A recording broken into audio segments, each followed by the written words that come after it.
We're in the growing business with technology room. Love it. The topic of this room today is use technology to grow your business. Ryan, how you doing today? Ryan Wong, folks. I'm doing pretty good. How are you? Doing well. So let's talk about technology to grow your business. You're a technology expert. This is what you help small businesses grow their companies with technology. So let's talk about this real quick, Ryan, because I think that you would agree that having a business, like even 10 or 20 years ago, you could have had a business and had no technology in it, right? You could have been a house appraiser. You could have been whatever, driving a real estate. You didn't really have to have technology. And I don't want to date myself, Ryan. I'm in my 50s. And when I was in college, we didn't have a lot of technology. But now technology is everywhere. And I think, wouldn't you agree, you pretty much, if you have a business, have to use technology now? Yeah, pretty much. I think the days of pen and paper are behind us. Like, if your competitors are not using technology and you're not, you're going to easily fall behind. Yeah, I think I can't even think of a business now that doesn't have some form of technology, even if that's maybe even email, right? Like email is like it seems like an old technology, but I know I use email every day. I know you use email every day pretty much, right? Yes. So that's something that obviously people are using in technology. So tell me about the level of technology that people need to have, because I think when you talk about technology, people get a little freaked out because they say, you know what?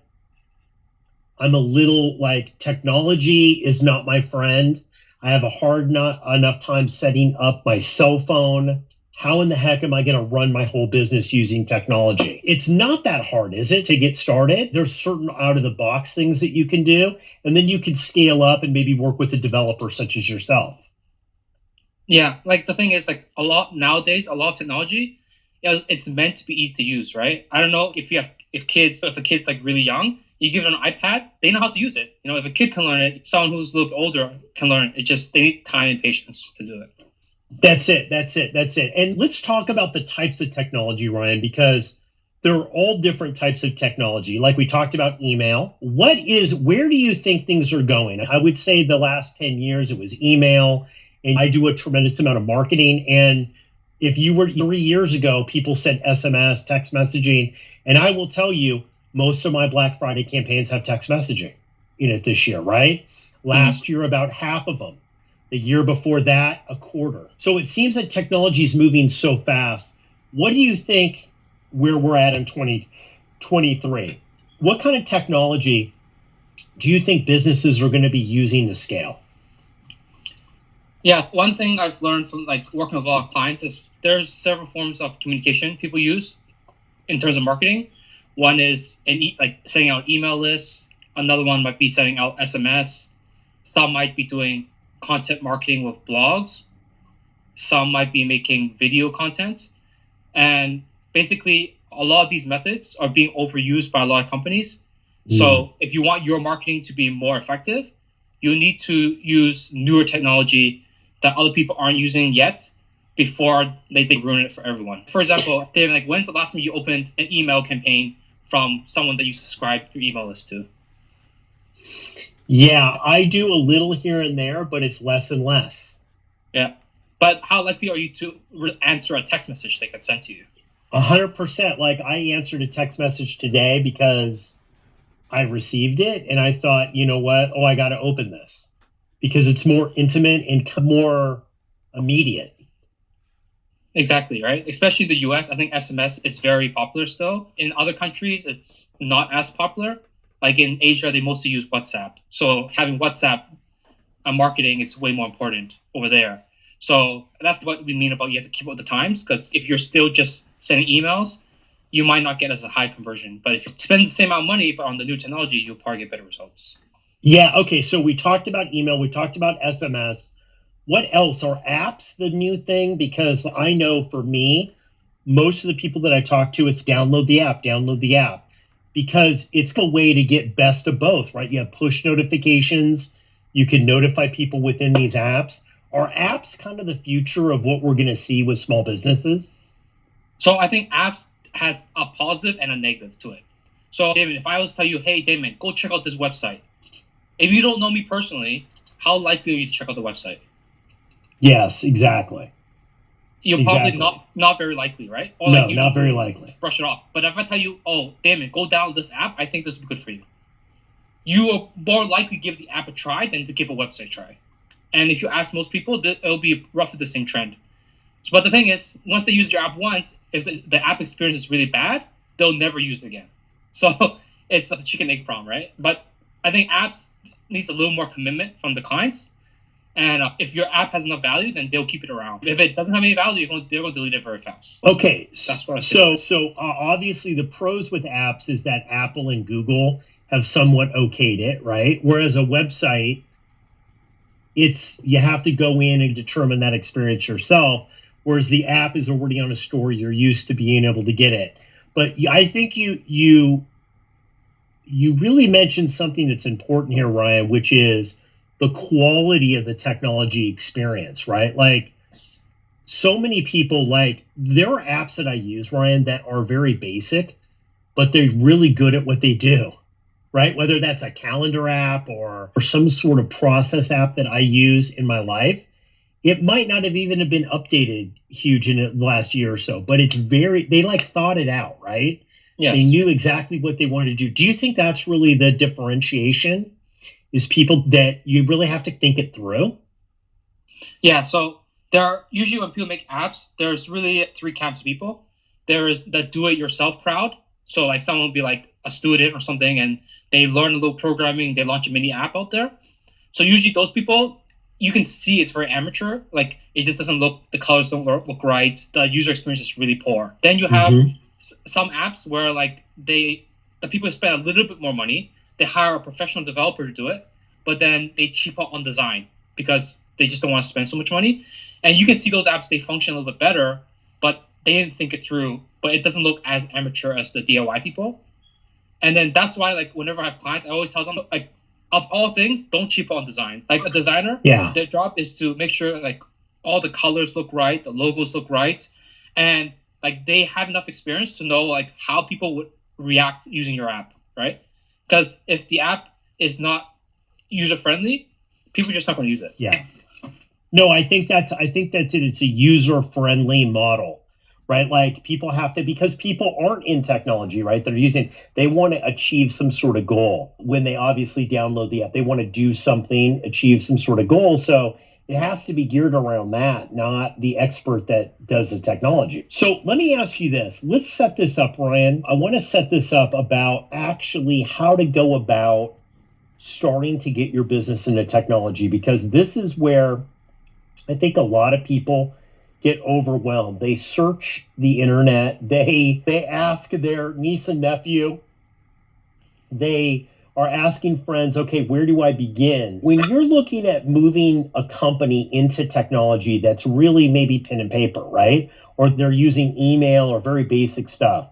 How do you start? Do you look at the processes that they're using to try to use technology to help processes to do it faster? Or are you looking at the interaction with the client or customer side? Like, how do you go about knowing what you want to try to move into technology and what you don't? Yeah, so I think it really depends on how far along you are in your business.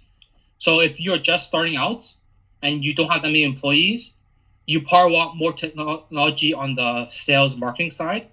If you're a more established company, you probably want to maybe automate more of the processes and communication of your company. So I would say when it comes to technology, there's really 4 tools that you have to use in your business.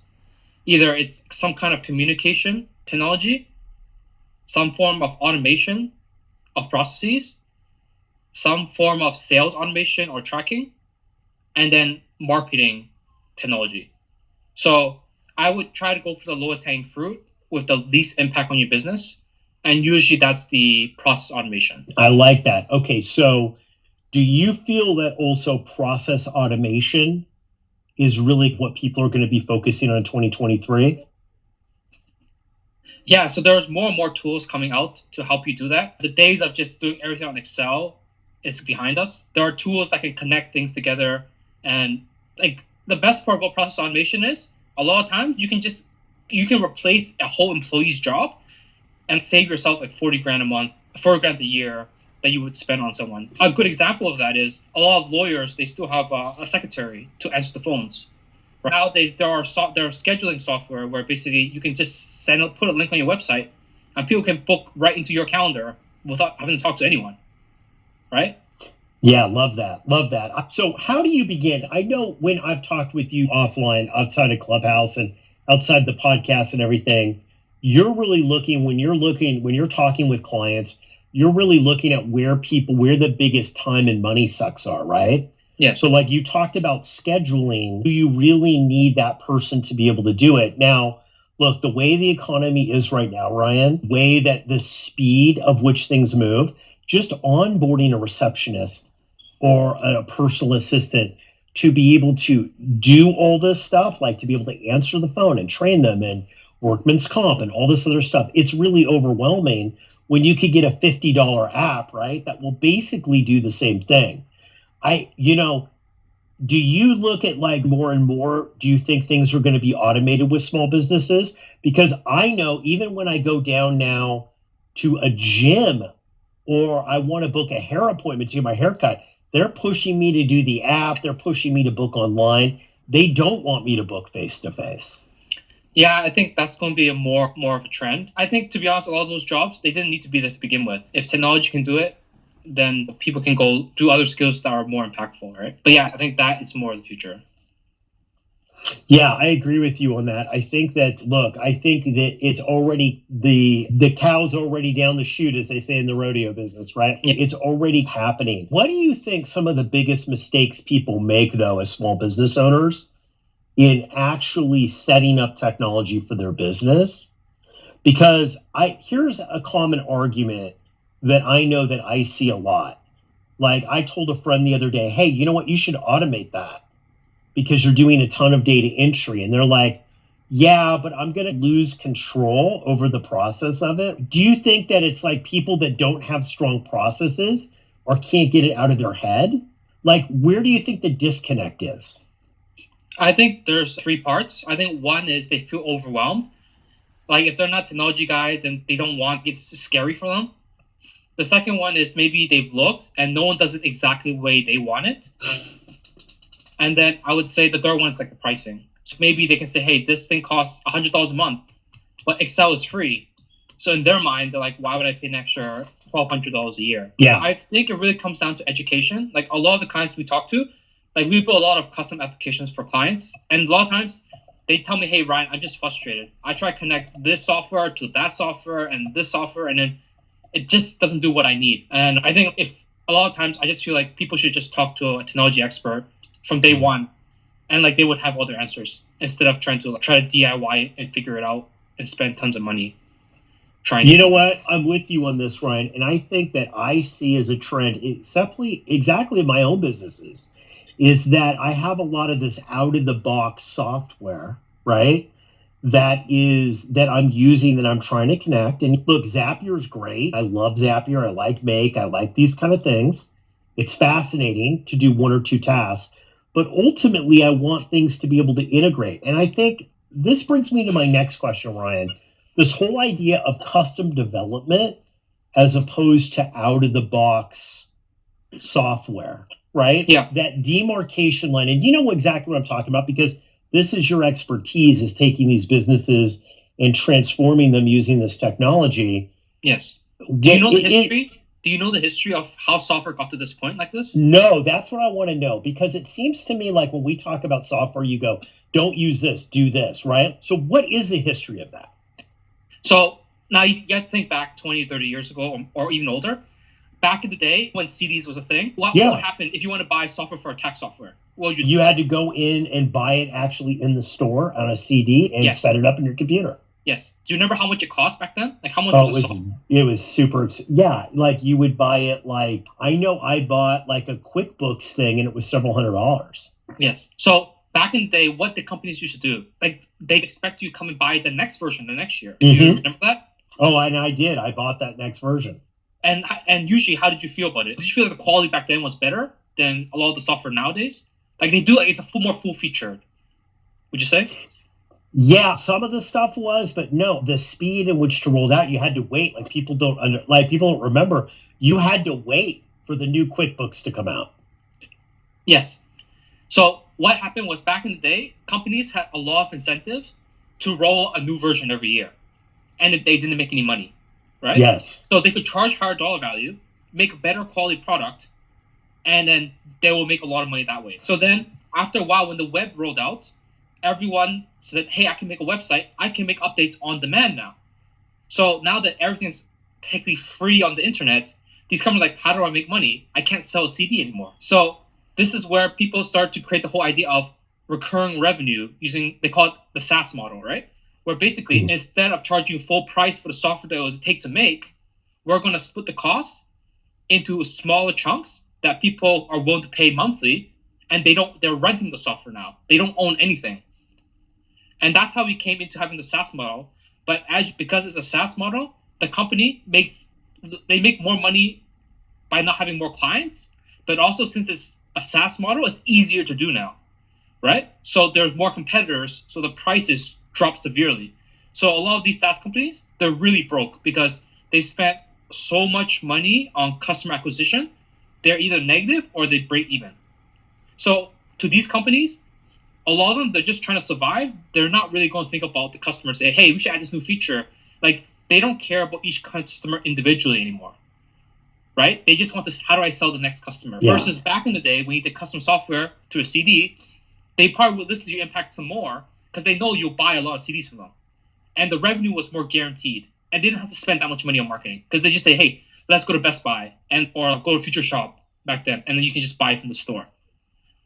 And I see that. And that is a difference. The way in which you consume everything is a rental now. Exactly. So this is why I always tell clients nowadays, don't cheap out on custom software.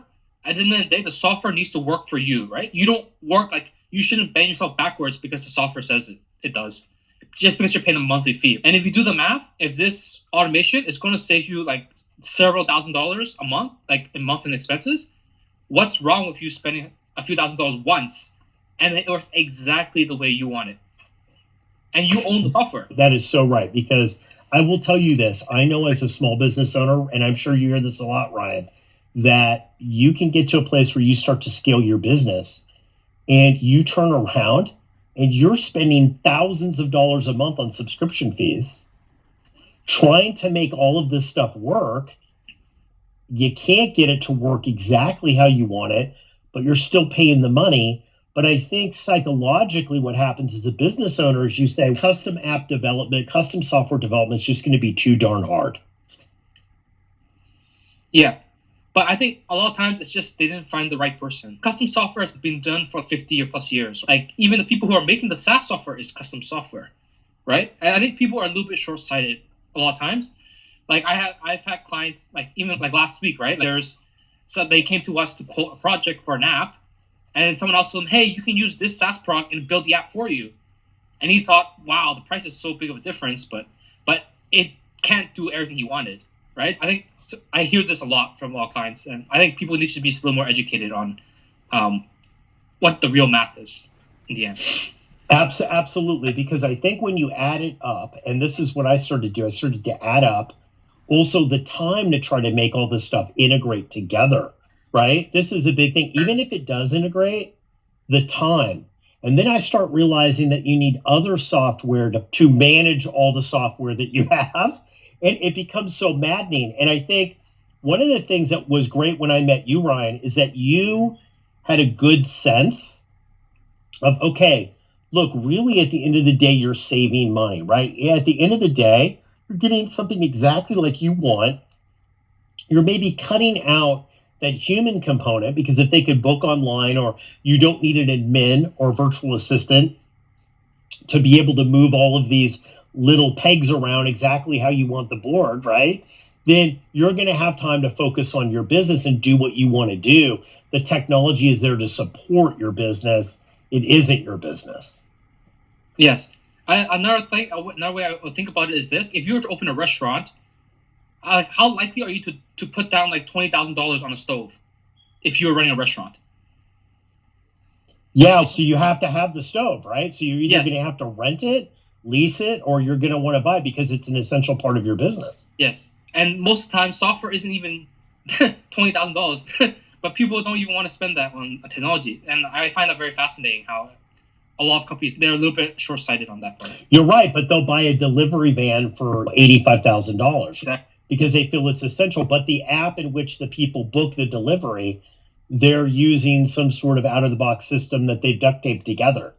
Like, absolutely right. I see that a lot. It's interesting, Ryan. I think we've talked about marketing and we've talked about connecting with the customer. It almost seems like in the last 10 years, we've evolved that marketing has become your brick and mortar store. So doing Facebook and Instagram and being on Clubhouse here and stuff, that's the new brick and mortar store where people could walk by and see, oh, this is what we're doing, right? This is what the cupcake company's doing. Less people, I think, are walking into those brick and mortar stores. And like years ago, if you had a software development, you would have a software development company that would be in a physical location, right? Yeah. And marketing has become that physical location almost. And it seems that employees now, the technology is replacing the employees. So it's almost like marketing is your physical location and the technology is your employees. And it's getting more to how do I deliver that really unique service or get that product in the hands of people in the time that they need it. Yeah, I think in general, companies are becoming smaller. So like there's a book called like The Company of One or something where basically it's more possible nowadays than it was ever before. And in general, I don't know about you, but having a lot of employees has a lot of headaches to begin with. And less people, more things get done faster, right? So it'll definitely help you in that direction. Absolutely. Ryan, final thoughts here. If people are listening to this, what do you think? How do you start to make that transition? How does somebody do it? Because I am going to tell you, as somebody, I'm fairly comfortable with technology. I like technology, and even more than people I think my age. Like I'm somebody who used technology all through my career. I love it, but it still can be so overwhelming that I think most people just feel immobilized. And I think you talked before about finding the right person that's going to be truthful with you and guide you through what you need. Is that really what it comes down to a lot of times, to get into a custom solution or just to get advice from somebody like you who really knows how to tie the stuff together? I think so. It's the same thing, right? If you have a contract dispute, who do you go to? You go to a lawyer, right? If you need a new rental location, you go talk to your realtor, right? It's the same thing for technology, right? Like you can do all the research you want, but there are always some context or like knowing which solution to use. It's a little bit hard for someone who's not in the technology field. Yeah. And talking to someone like me can really like solve your problem really fast, and you guys can go in the right direction. I love that. So it really is as easy, guys, as really finding the right person. I know, like when I found you, one of the things I liked about it is that it wasn't like high pressure, right? Can we talk about some of the tips about what to look for when you're looking for that person and what to stay away from? Because one of the things I got to tell you, one of the reasons I was burned when I first reached out to try to find somebody, I found somebody who would just tell me what I wanted to hear instead of telling me that, yeah, we could do that. And I didn't know enough to stay away. What are the questions that you ask somebody like you when you're looking to transform your business using technology? Yeah, so the biggest problem we talk to a lot of technology people is you can't tell the difference. Are they a salesperson or are they actually an expert, right? Mm-hmm. So a lot of times, if they give you very surface level questions or they can't answer you specifically what to do, then most likely they're not who you want to talk to, right? And this happens a lot, right? Or the other one is sometimes some people are like, hey, these people over in the other side of the world, they're a lot cheaper. They may not understand me. Their English skill may not be as good, and they don't understand me as well, but they're a lot cheaper, and they can maybe solve my problem, right? I would stay away from those two people, and it's very simple, I would say. Like, when you have your question, ask them about how they would do it, and then just keep asking them why they would choose this solution. Usually, I know that game you play with your children where, why is the sky blue? And then you say, oh, the sky's blue because of X, Y, and Z. And then you ask them, why X, Y, and Z? you can literally do that when you talk to any expert, and they eventually, if they can't go down 2 or 3 levels, they probably don't know what they're talking about. That is such great advice, because you don't have to necessarily know all this stuff, but they should have a pretty good idea of how they're going to roadmap that out. Look, guys, if you're listening to this on the replay, I put a link up to Ryan's website. It's techwithryanwong.com. And you guys should definitely check it out. He offers this free road mapping call where you can actually speak with him for no charge, get on the phone with Ryan. He'll break down what you need and give you a roadmap. I found this so helpful, Ryan. Do you want to tell people what they get on this free call, how this works? Because I know people are like, oh, is this going to be like some confusing, high-pressured thing? I found it wasn't. I found it was super educational. Yeah. So usually on the call, like, I want to understand like where your business at currently and what are your current challenges are. And then after we hear that, then I can come up with a rough plan on what you can do. And from once you figure out what you can do, we can offer you suggestions like either out of the box solutions or a custom solution. But depending on your circumstance, I will suggest you the appropriate option. And from there, we can plan out your software. And if you want to go, and then after that, then we can consider building out your solution from that point onward. I love that, guys. So if you need some help on this, if you're thinking, man, I have this business in 2023, I am going to make a big change. I know I'm saying with some of the businesses I have, okay, it's time. If you're listening to this, you're still using pen and paper, you're overwhelmed about this, you got to start automating stuff. You're getting calls from clients and customers saying, why couldn't I just order this last night at 10 p.m.? And you're saying, well, we closed the shop at 5. This is the meeting you want to have, guys. So click on that top link that I put up there on this room, and it is techwithryanwong.com. You can right there speak with Ryan. Just hit that button, set up a call, go through your custom solution about what you want to have done, what you're really looking to do. And what I love about what you do, Ryan, is that you're very small business and startup oriented, because somebody can just tell you, like, look, this is what I'm trying to achieve. And then you help them fill in those technology blanks. Yes. I love that. So guys, go to techwithryanwong.com. Thanks so much if you're listening for this on the replay. We appreciate it. We will be back next week with the whole topic of technology and transformation on your business. Thanks so much. Any final thoughts, Ryan? Yeah, it was great talking about this. And I think a lot of people need to hear this out, right? A lot of people, it's all in their head. Like it's too overwhelming. And I think if they hear this and they hear like the two sides, I think it can help them make better decisions. I totally agree, guys. So check that out, Tech with Ryan Wong. Click on that link. Set up a free call with Ryan. He's going to walk you through. This is not as scary as you think. And I have to tell you something, surprisingly affordable, right? There's solutions that are affordable. Even if you use Ryan just to tweak your out-of-the-box system and come up with a better process to get what you want done. So check him out at techwithryanwong.com. Talk to you soon.